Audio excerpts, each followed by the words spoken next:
Session 7. Saw Willow Shore wore the weight of woe as the weary townsfolk worked without rest, burying bodies, bandaging bruises, and rebuilding battered homes after the monstrous occupation. Nearly 36 souls had been stolen away, leaving barely 225 citizens to carry on. Shen stood solemnly beside his mother, Elizeth Kandora, faithfully fulfilling funeral rites for the fallen in service to Pharasma, while also safeguarding his newly acquired kitten and weasel far from Tashi's troublesome teeth on the South Bank farm. Yawai wandered back to her Northridge residence and was baffled to find the home spotless and splendidly maintained, suspecting her sisters-in-law's scrubbing skills surpassed her brother's sense of responsibility. Meanwhile, Tashi talked long into the night with Sumika about safety, suffering, and survival, before deciding to secretly sustain himself through suspiciously strenuous sunrise hunts for deer, boar, rabbits, wolves, and whatever other woodland wildlife would keep his draining condition disguised.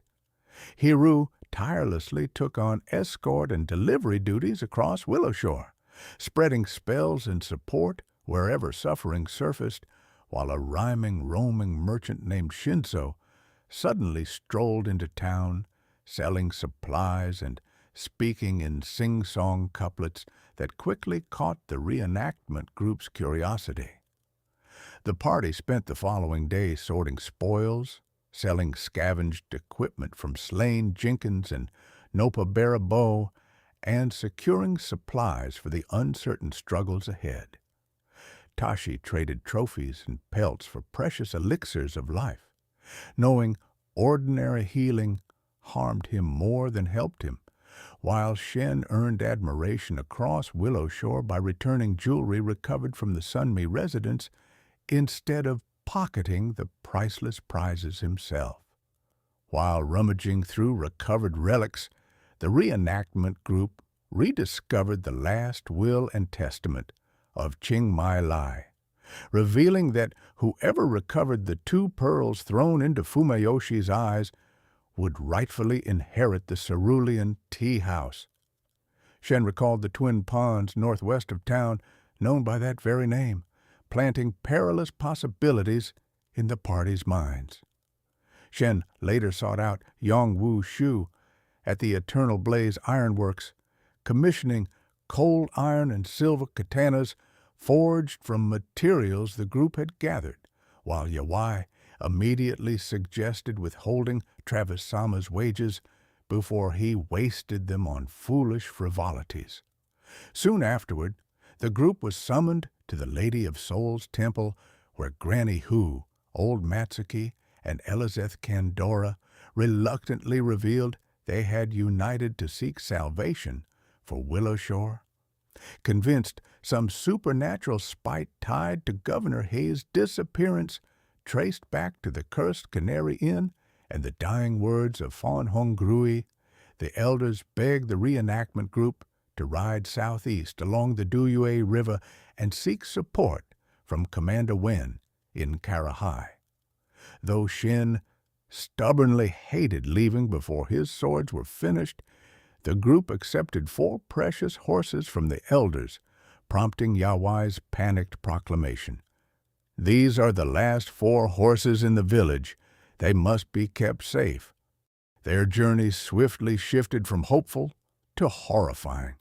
Ignoring roadside warnings about dangerous plants, the party stumbled upon a gigantic snapping fly trap lurking beside the shortcut trail. Yawai whispered a warning far too weakly, allowing the ravenous plant to seize Shen and swallow Tashi whole while his terrified horse bolted westward. Barely escaping the beast's belly, Tashi furiously shouted, "Why didn't you say anything?" Only for Yawai to casually reply, "I whispered at you. You've got 9 lives. It's fine." After felling the fly trap and recovering the runaway horse, the reenactment group pressed onward, until a mysterious fog repeatedly returned them to the exact same stretch of road outside Cara High. Rope tests, chalk marks, and mounting frustration confirmed the fog itself was forcibly moving them backward, prompting Shen's exhausted declaration, "I hate this." Forced to abandon their mission for the night, the group climbed Green Silk Peak, where eerie children's laughter led them to horrifying thatchlings, restless souls trapped within twisted roots and weeds.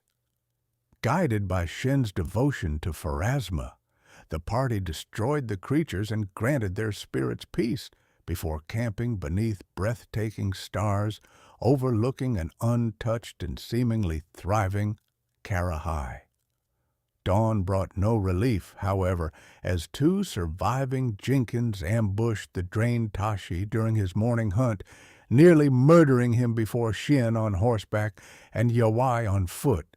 Leaving her horse safely secured at camp, raced to rescue their ranger companion and finally finish off the vicious little shin stabbers for good. Yawai was a little upset at having to use her spell she just spent time regaining through her own morning rituals, but was also glad Tashi was still alive. Or undead. Well, he wasn't permanently dead, and that was a good thing. Though shaken, sore, and increasingly suspicious of the supernatural forces surrounding the region, the reenactment group ultimately abandoned hopes of reaching Cara High and instead turned northward toward the cursed Canary Inn, determined to uncover whatever wickedness still lingered there.